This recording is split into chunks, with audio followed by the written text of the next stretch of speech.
Okay. Milo. Thank you. I have a free speech question.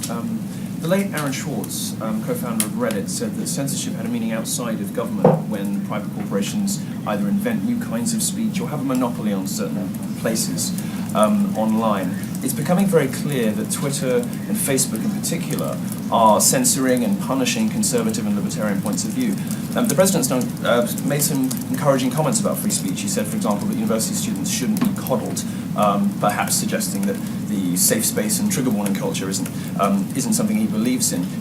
Is there anything the president can do to encourage Silicon Valley to remind them of the importance, the critical importance of open free speech in our society?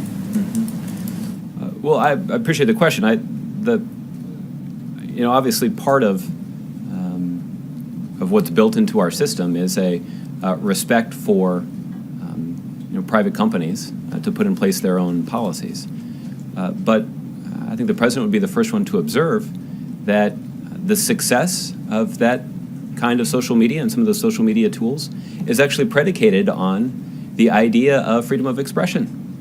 And in fact, it allows, many of these tools are so groundbreaking because they give people an opportunity to express themselves in ways that we didn't previously even imagine. It also gives the average person the opportunity to be heard by the world. And that's what makes that kind of technology and those kinds of tools so remarkable. And frankly, I think that's part of what makes them so successful. But yes, but as you point out, that is predicated on the important protection of First Amendment rights to self-expression. We obviously can't enforce the First Amendment on private corporations, but there seems to be a very clear trend. My verification check was taken away for making jokes about the wrong group of people. Conservative commentators and journalists are being punished, being suspended, having their tweets deleted by Twitter. Facebook is, removing criticism of immigration in Europe. Are there any mechanisms that the government can use to remind these companies that they have that responsibility, or do we just have to trust that the market's going to punish them if they don't? Well, I know that I'm not sure exactly what sort of government policy decision could have any influence on that.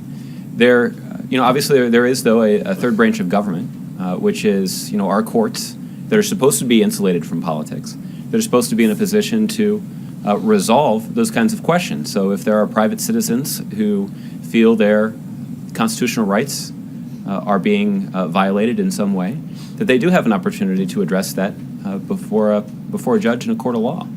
And that should be the way our system works. But again, even that is predicated on the idea that our court system is appropriately insulated from partisan politics. Okay.